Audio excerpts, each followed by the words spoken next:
This is my first ride on this 2011 Ninja 650.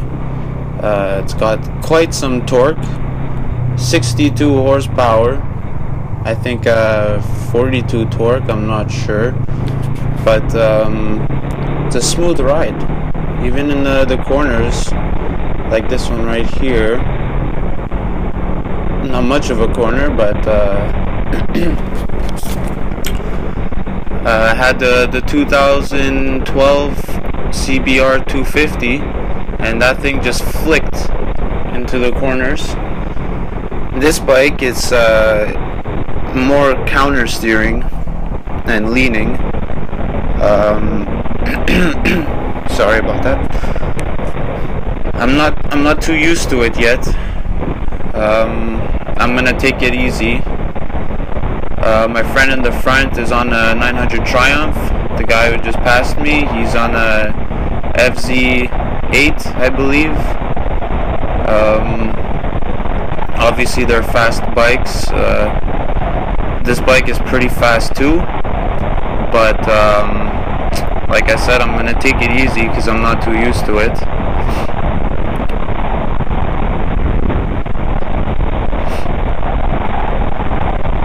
I'm not sure how much torque this thing has. At first I was so nervous that if I gave it too much I would lift the front end by accident, because it already happened, so I'm not quite familiar yet.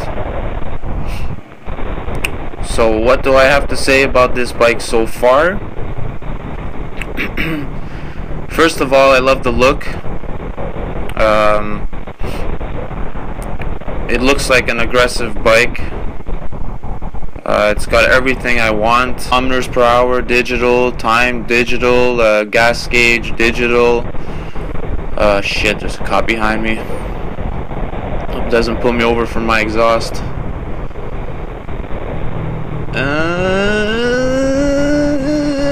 I think I'm safe.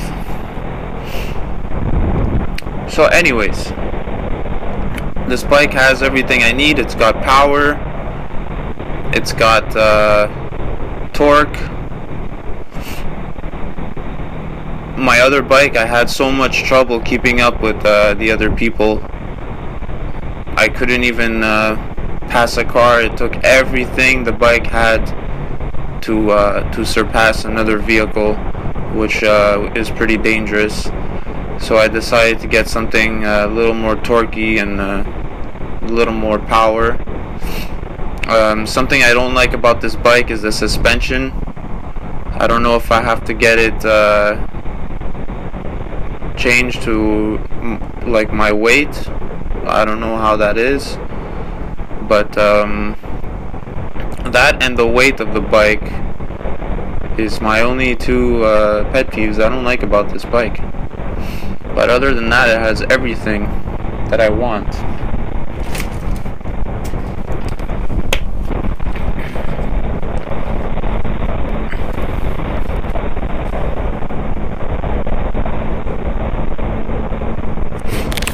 So anyways, on to another subject.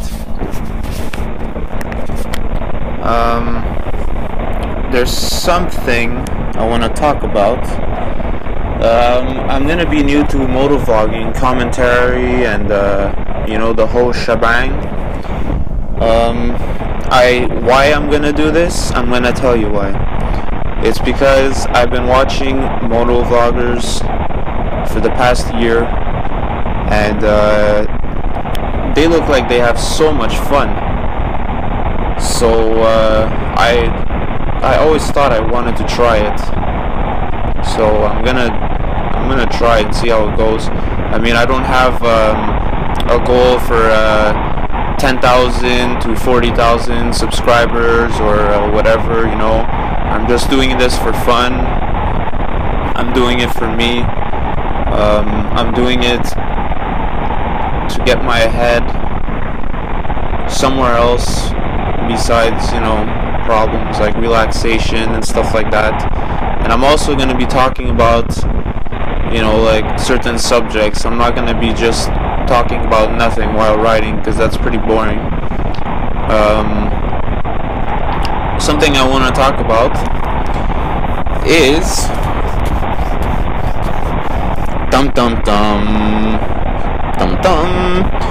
so the first time I had my license here in Montreal, Quebec, we're not allowed to ride by ourselves for 11 months.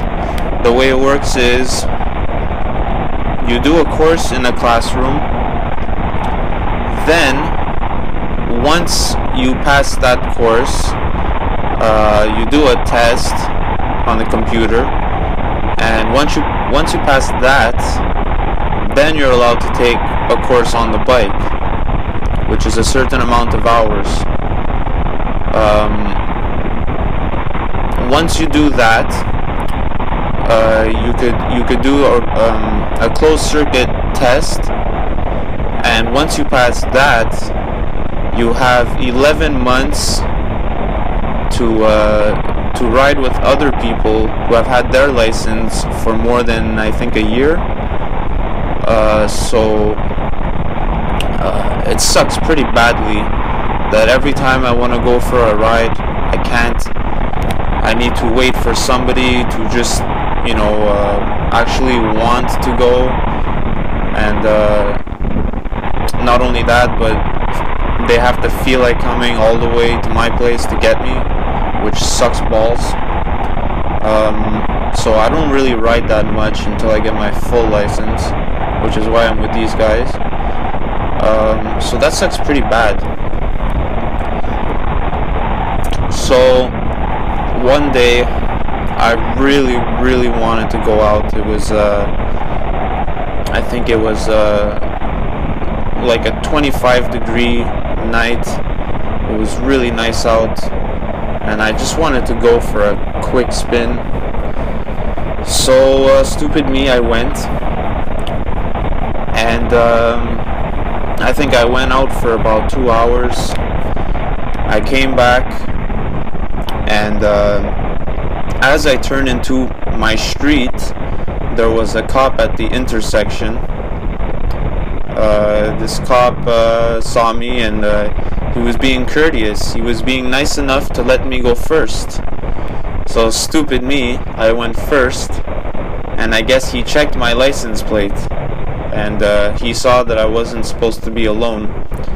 So by the time he flashed his lights and pulled me over, I was in front of my house.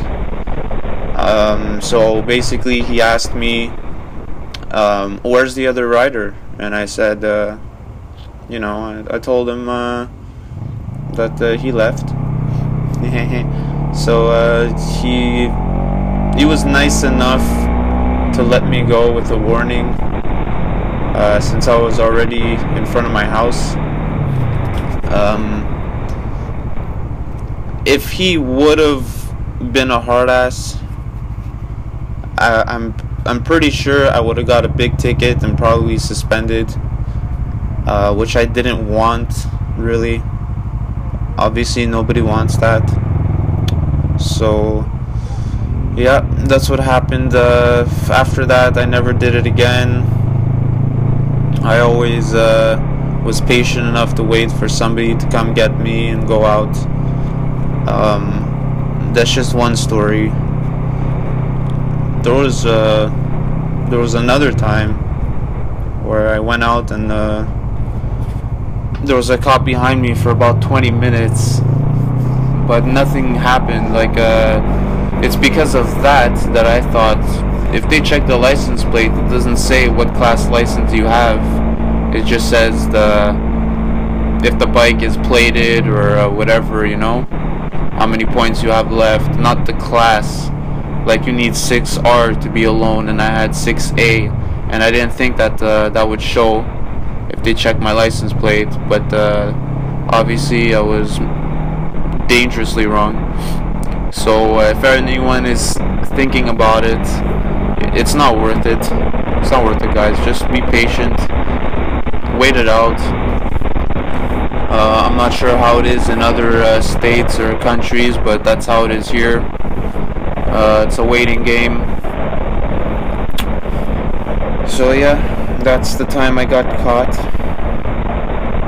Best part, my favorite part of riding was doing the MSF course. I had so much fun. You know, like, I think I was a better rider. Well, not a better rider, but I had better skills in riding when I was doing that course than like a few weeks after, because they make you practice so many things, and I was able to do most of them on my part. You know, quick turns, and going between cones, and you know, like all kinds of obstacles, and I had a lot of fun doing it. But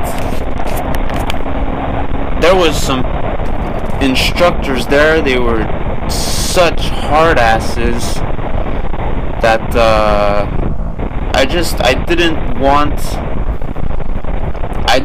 to like overdo it. You know, I wanted to go at my own pace, and they were basically telling me that if I don't do more, they wouldn't let me on the street, because the last few hours of the course is on the street, and they told me that they wouldn't allow me to go on the street with them because you know, like I was going let's say 20 kilometers in the closed circuit track. But why would I go faster than 20 kilometers per hour in a closed circuit parking lot? Does that make any sense? No. So I was being cautious, and I was going at my own pace, and they told me that. So it really pissed me off. They told me that basically I wasn't good enough to go on the street, and that I had to take an extra course. So instead of you know, doing an extra course and all that crap, I just said fuck it, and I did whatever they expected of me.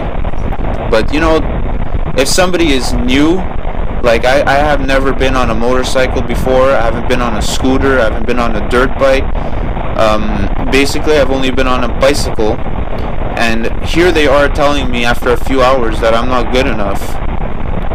Why the hell would you tell a beginner that you're not good enough when he just started a few hours ago? You know what I mean? So there is some jackasses out there. Anyways, I got past all that. I did what I had to do.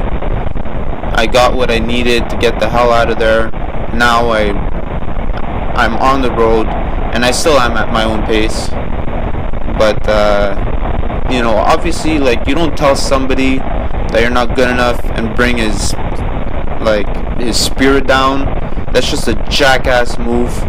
I don't know what the hell this guy was thinking, and I hope he hasn't told anyone else that, because that's just you know, how low can you be? You know what I mean? To bring somebody down like that when he's a beginner. Anyways, that really pissed me off. For a while I thought maybe I shouldn't be doing this. Maybe it's a nice bike. Maybe I'm not good enough to be on the road. Maybe I'm not good enough to be on a bike. But you know, fuck him. This is my dream. You know what I mean?